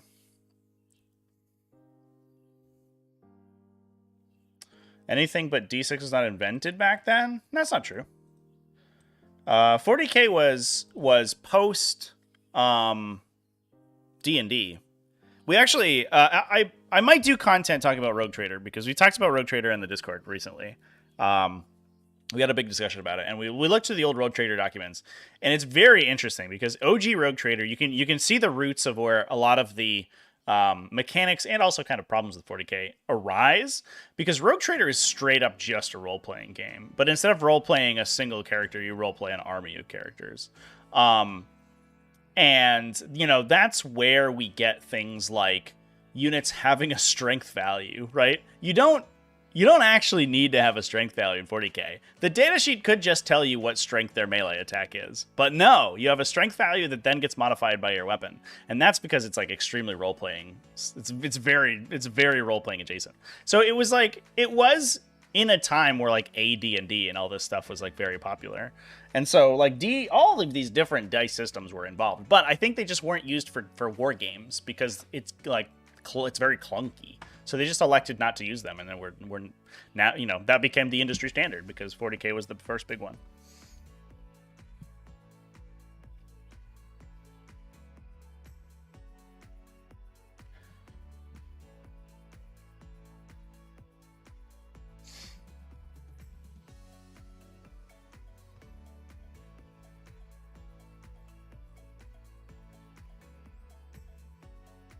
The one-at-a-time system we have now is especially silly because of the universal reroll strat. People technically shouldn't be fast rolling and deciding to reroll after seeing the results. Yeah.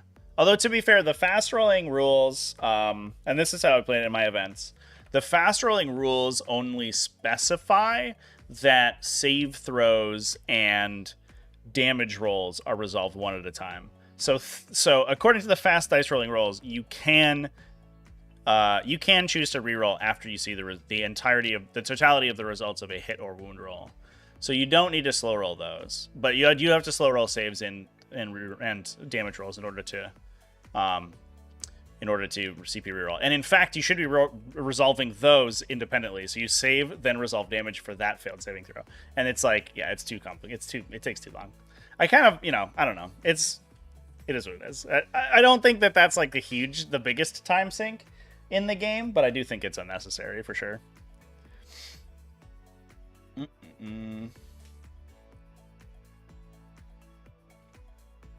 So what happens if you have more advantage than your hit chance? So if you have more advantage than your chance to hit, I believe that if you're a 4+ to hit, for example, and you have +4 advantage, I don't believe that the additional carryover advantage. Inky's currently destroying things next to me. What's up, girl? You want to come say hi to chat? Come say hi to chat. I don't believe that the additional advantage over your normal hit. Oh, here she is. Say hi to Inky, everybody. I don't think that the advantage over your actual hit characteristic does anything. So if you roll a 1, 2, or 3 and you have a 4+ ballistic skill, those 1s, 2s, and 3s are going to fail regardless of your advantage.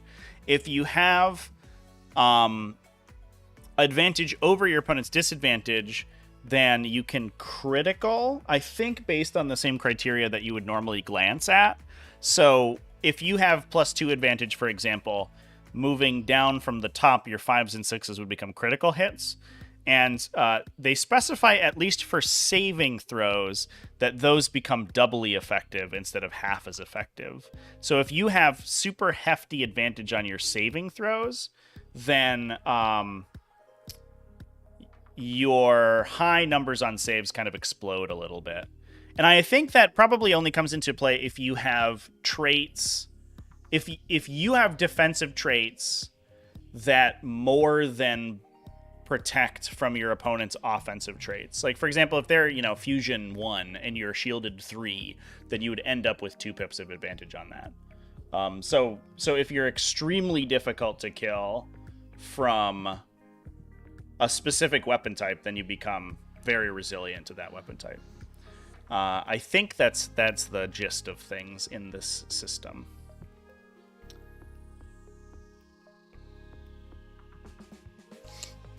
Nitty kitty.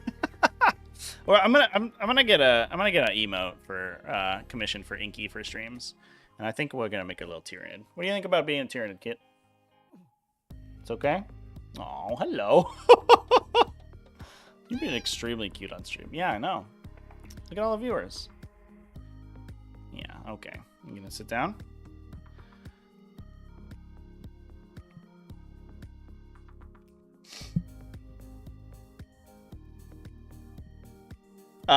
The document is linked, and the source from the document is linked in the video description chat.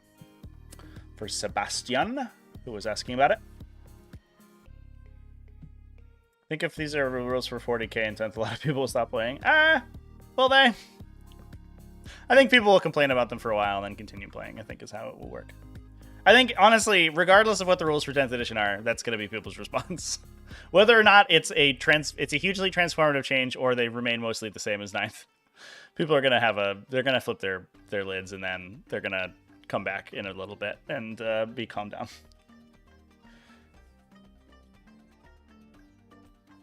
Movement and measuring line of sight is by far the biggest chunk of time. Yeah, I think some of it is that, like, if you remove the complexity from the fight phase, that pulls a ton of time out of 40k. Line of sight is a big one too, for sure. That you could remove a lot of complexity from as well. Get Inky a Hormigan costume.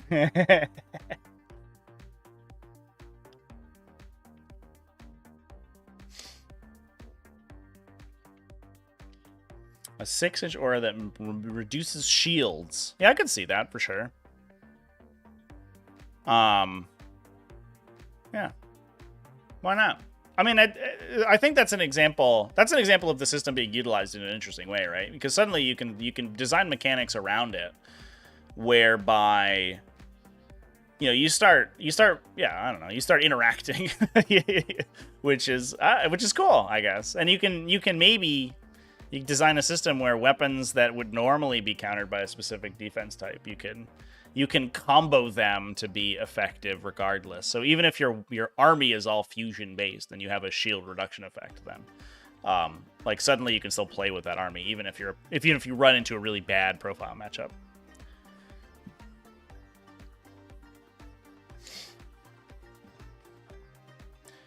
Reckless wants Breachable to disappear? I don't know. I don't know, chat. Breachable's tough. I think Breachable is a symptom of the game relying too heavily on ruin terrain, right? because the all GW sells basically is ruined terrain, and if you have that type of terrain, it's not good for infantry models. I mean, it's not good for anything really, because like long flat movement obstructing walls is kind of crazy. But if you're not a high movement model, you will just never move around a building. If you're like, it takes you 3 turns to move all the way around a large enough building, and suddenly like just nothing becomes playable if it's not fly, move 12 fly or whatever. So we already see it with like cavalry units and melee monsters and vehicles and stuff. Like these units that are theoretically pretty strong, but just get hamstrung by the fact that they can't move through walls. If you extended that to other unit types, then you would only see jump pack infantry in the game, like exclusively, and I think that would be bad.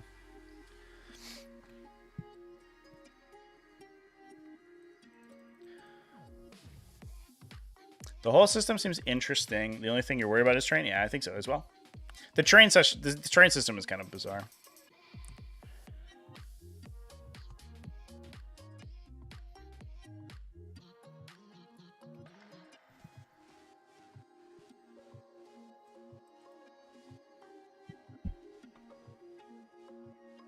Breachable only exists to hinder shooting, but lets melee armies really ignore it. Yeah, I mean, like, honestly, terrain exists to hinder shooting, because 40k is a system by which shooting always wins unless you have terrain. If every game was on a flat table, you would never lose with a gunline army in Warhammer 40k. But the benefit of having ranged attacks is that your ranged attacks are not range. They're like they give you the ability to attack at long range, but they don't remove the ability to attack at close range unless you literally get engaged. So even if you're close to your opponent, you can still shoot them with a gun. And because of the way the 40k system works, a shooting attack is generally as powerful as a melee attack. Sometimes you'll have more melee attacks than you have shooting attacks, but you can still kill your opponent with a gun just as easily as they can kill you with a melee attack. So the fact that you're shooting them from 6 inches away or from 35 inches away doesn't actually really matter. Which is why it is safer to hedge your bets on heavier terrain than lighter stuff. And that's always why I don't know. I roll my eyes a little bit at these people. Are like, oh, my shooting army can't compete at all because of the terrain. Like, yeah, it is a disadvantage if you can't see anything. I agree with that. But these people who are like, oh, if my opponent can hide their army on turn 1, I have no way to win. You're like, do you? You can shoot them on turn 2. Or you can maneuver your army so that you can get line of sight. You move your models a little bit. That'd be cool.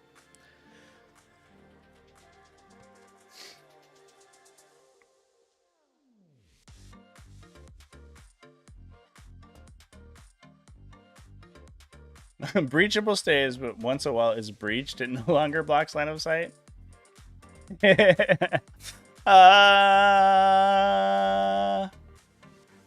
No.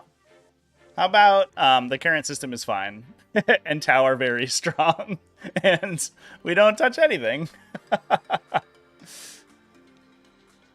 Can we get morale out of the game? Oh, that's one thing we didn't talk about in this system. Morale has a different effect. Let's see. There's a morale section.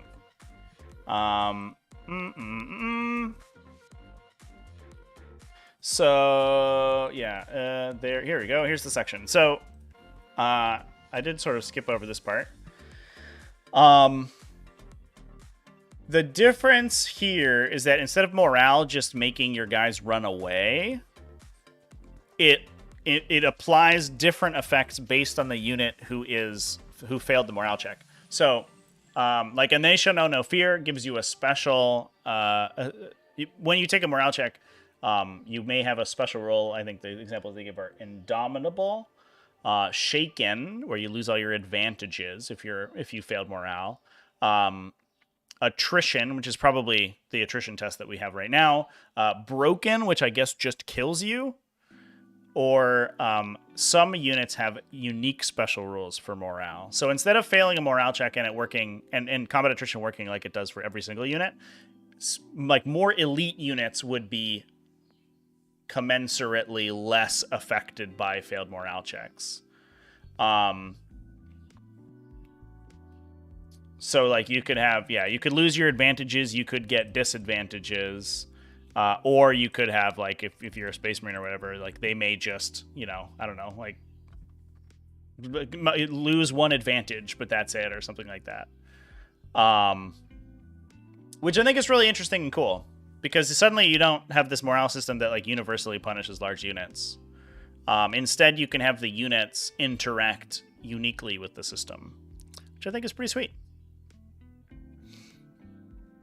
And I guess that I think the other thing is that it's less of a check, or I guess there is like a morale roll, but I don't know what the morale roll is against or what it looks like. I guess you probably have a similar leadership value, and then you have like you have a trigger that happens that causes you to roll that morale check, and if you fail, you have a special disadvantage applied to you depending on the data sheet. I also just realized that I am not on my other screen. Here you go, everybody. I'm sorry. I'm like highlighting things on the screen that nobody can see.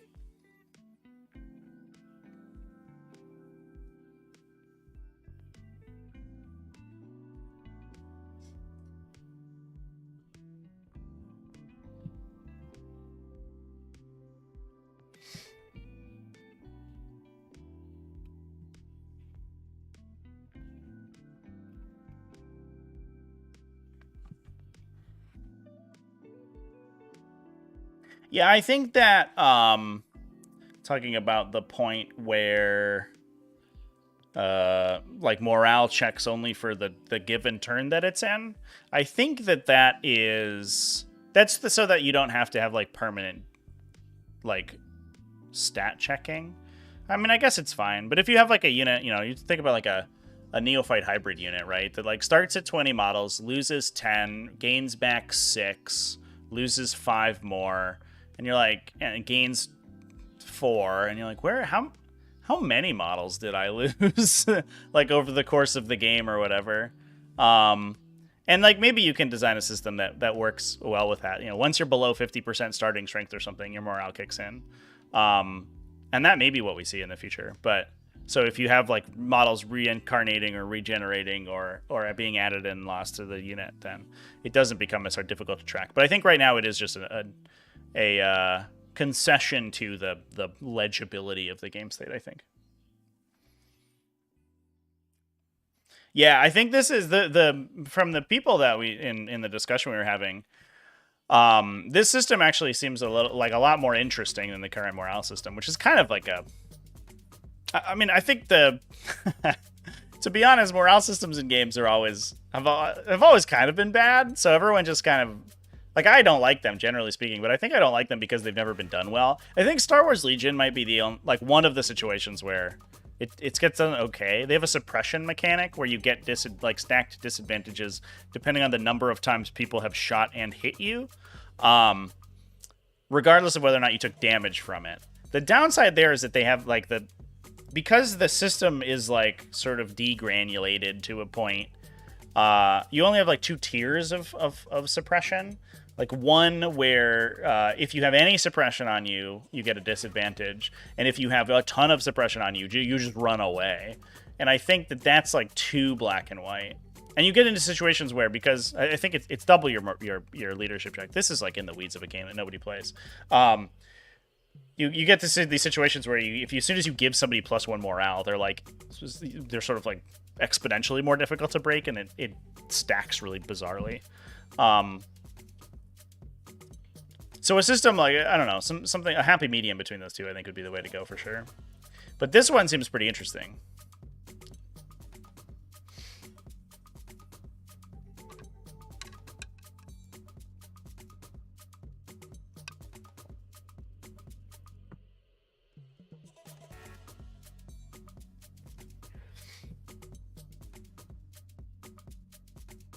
Sounds like grudge tokens, but for every army. How about we just get a coin toss? Whoever loses just gets some paper beers after. Yeah. Yeah, it's 2 people show up at the table. They comment to each other about how nice their armies look, and then they leave. That's the new gameplay of the system. Although, I mean, to be fair, It is Arcs. We're in Arcs of Omen right now, and that is very much the Arcs of Omen experience. Roll to go first, lose the first turn, get drop potted immediately, and then get like scoop and go home. It is unfortunate how dramatically the system swings one way or another based on the roll to go first right now. I would hope that that gets alleviated in a new edition.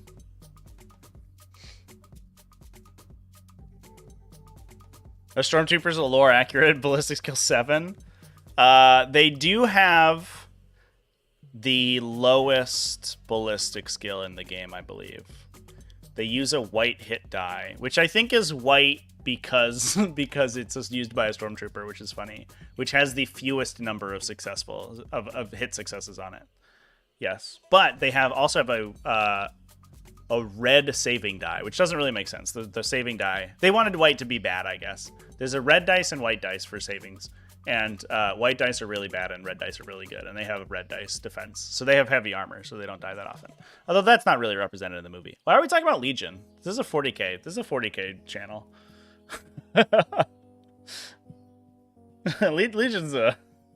Legion's a barrel of cats, chat. What a bizarre game that is.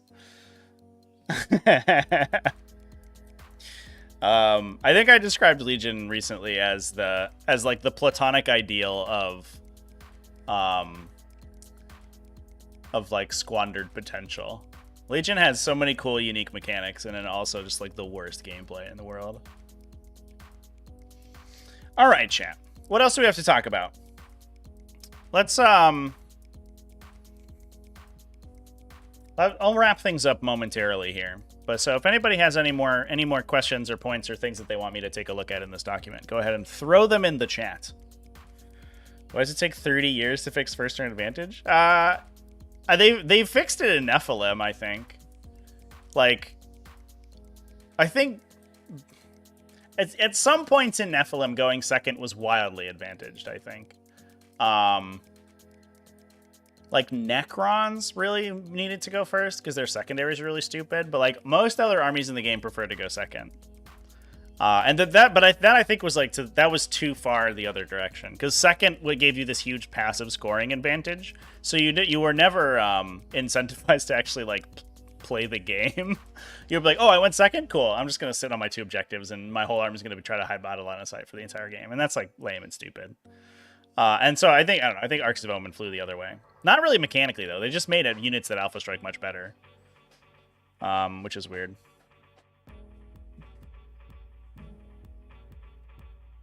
My cat's destroying something. Legion has the worst gameplay, but we play 40k? Yeah.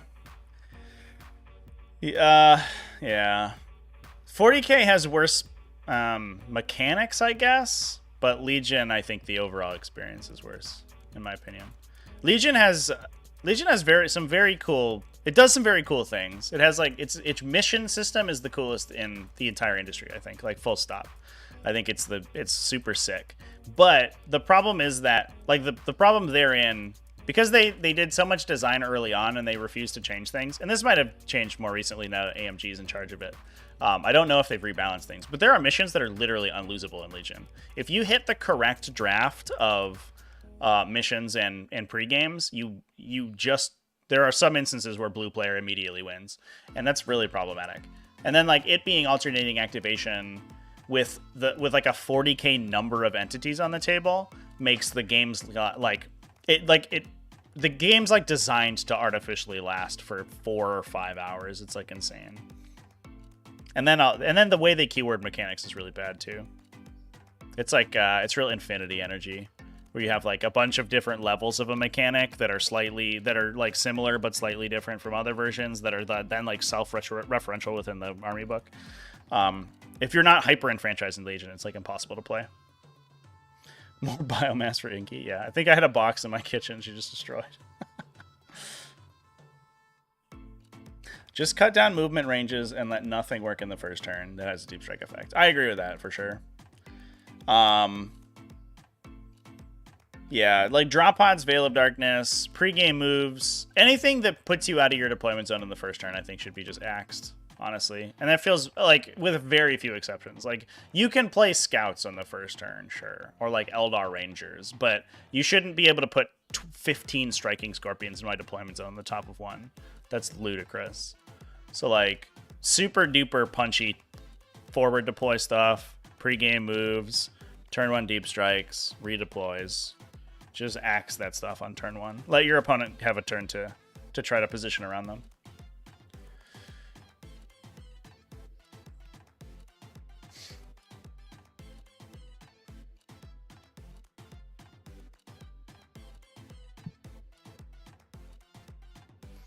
The movement is great. Yeah, the movement's okay. I think it's fine. A lot of systems are adopting it now too. That move in place. I know, like, Privateer Press games are using it. The newest War Machine Edition uses it. Warcaster Neo Mechanica uses it.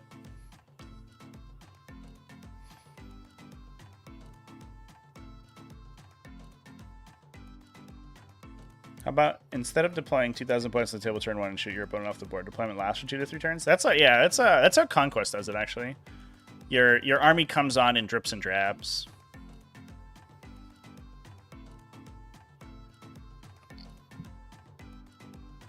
I think that was kind of the impetus between making strategic reserves free in Arcs of Omen, right? Like it kind of has that same effect, where instead of it being two armies just facing off against one another, you have like both players are trying to reserve stuff. But then they added like Mysterious Guardians and stuff, so half those units being reserved come in turn 1 anyway. So stupid.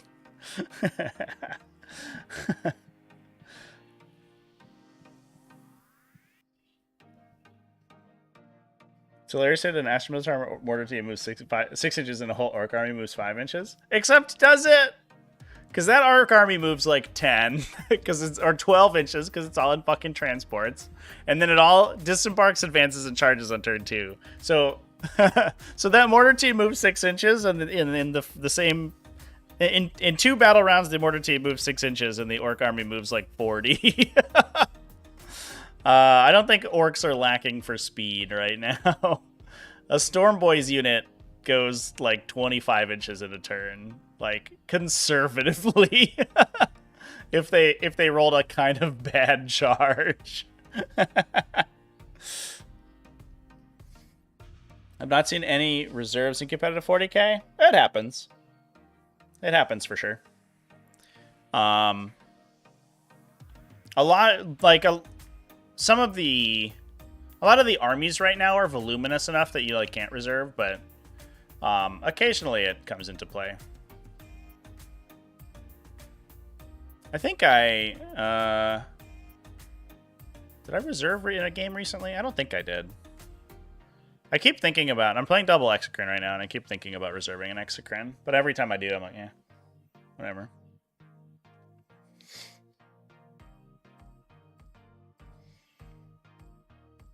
Yeah, there's discussion in this document about like Overwatch being a stratagem that sacks your turn, but lets you respond to enemy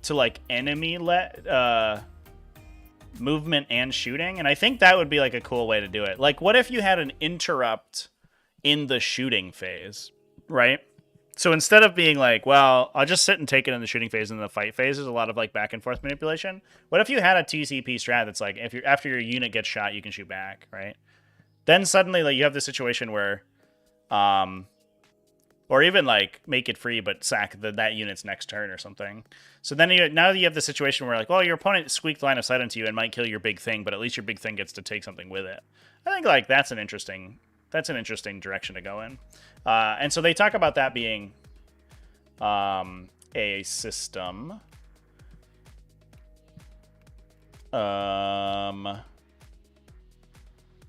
Yeah, I think that I can't remember where it is. They talk about Overwatch a little bit. It sounds kind of like Overwatch is an ability that you use in your own turn, and I hope that's not the case. I would like to see a system by which you can use like reactive stratagems in your opponent's turn, or reactive abilities at least.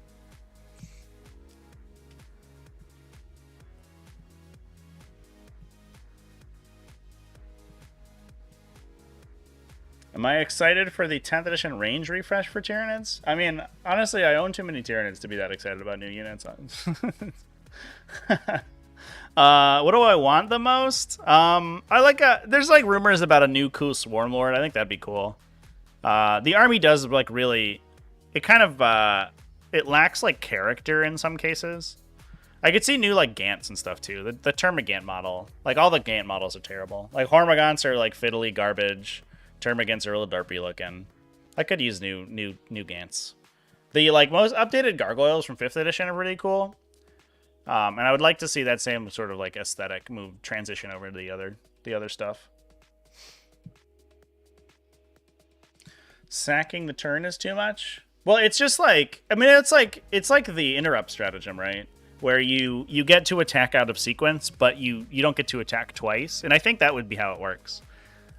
If it was just a stratagem to let you shoot during your opponent's turn, it would be like most. There would be armies that would be a huge buff to shooting armies rather than a defense against shooting armies, because suddenly you would just be double tapping your most powerful gun.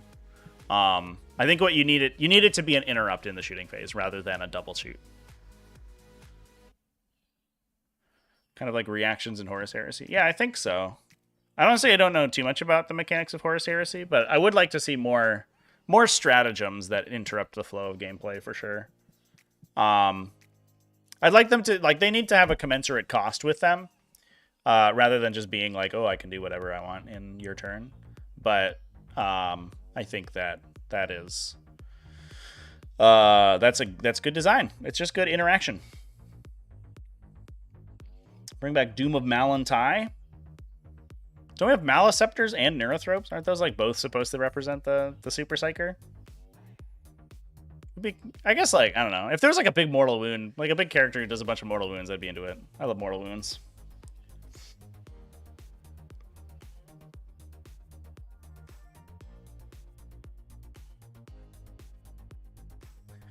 Question is, will there be a lion datasheet for 9th edition? I think that they do talk about it in this. The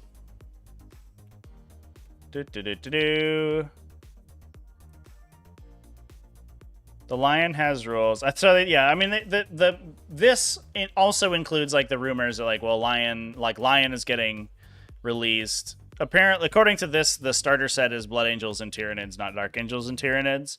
And then like the Sanguinor gets it's a Sanguinor, Avatar of Sanguinius or something, and who's like a big Primarch level character.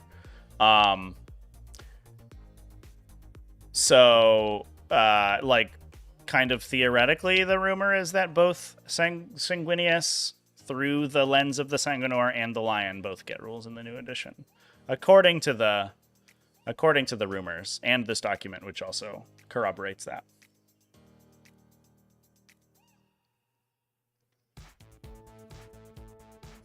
Yeah, Vengeful Salute is a good example for sure. It lets you shoot at something that killed you, but you don't necessarily get to, like, shoot out of, you know... you don't do it in addition to your normal shooting. You do it instead of dying. It looks like an AI-built conversation. Does it? Because I've also had people tell me it doesn't look like an AI-built conversation, because it has so many grammatical errors and misspellings and stuff in it. So, I don't know. Maybe. There are some idiosyncrasies. There's a bunch of places where it contradicts itself, and there's like a couple weird like misspeaks. At one point, they talk about like Terminators having iron halos, which is not currently something they do in the game unless they're characters. The real question is, can we get at least one Primaris Lieutenant miniature?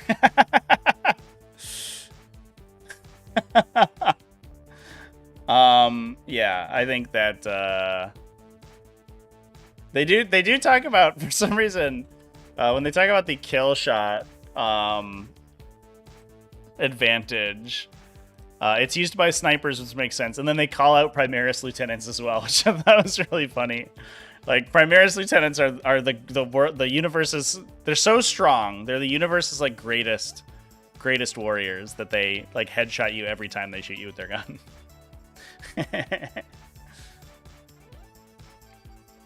Like the Hellbrute strat to shoot back if it doesn't die? Yeah, something like that for sure, chat. Yeah. Yeah, I think that, yeah. I mean, I think an interrupt in the shooting phases would be like a good example. Instead of shooting in your own subsequent turn, you can pay some number of CP to shoot after your opponent has resolved a ranged attack.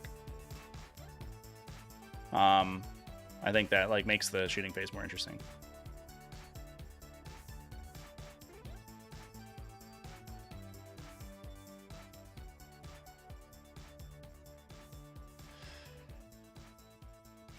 All right, chat. I think that we are winding down our conversation. So I'm going to go ahead and I'll hop off in a moment here, everybody. So if anybody has any last thoughts or questions or stuff, then drop them in there.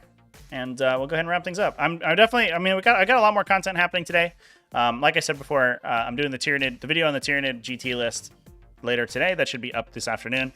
I'm streaming at 5 p.m. US Eastern over on the Twitchies. I'm playing against orcs, so we're gonna roll to go first, and if I lose, we're gonna have a sweet chill hangout sesh while I get dominated by a bunch of orcs. And if I roll to win the roll to go first, then I probably win. So that's fun.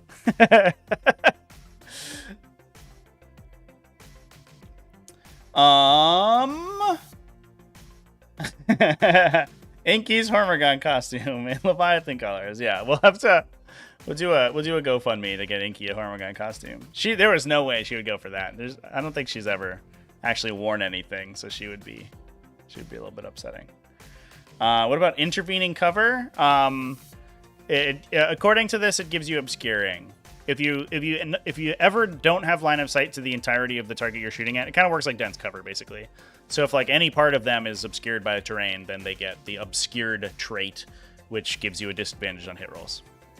Is how it works in this leaked document, this potential document. All right, chat. I'm going to go ahead and wrap things up. Well, thanks everyone for hanging out with me this morning. I think we had a pretty good discussion. Really interesting stuff. Whether or not it's true, I think that the evidence points to it probably not being true. But regardless of the fact, regardless of that, someone put an inordinate amount of time into thinking up a system that works coherently and writing a 50-page document about it. So, I respect them for that. If it is a troll, it is an elaborate enough troll that they deserve a little bit of credit. So yeah, I am gonna be hopping off. Thanks everyone for coming, hanging out. Keep it classy, folks. Have happy wargaming, and I will hopefully see you later this evening over on the Twitchies. So come hang out with me over there. Thanks everybody.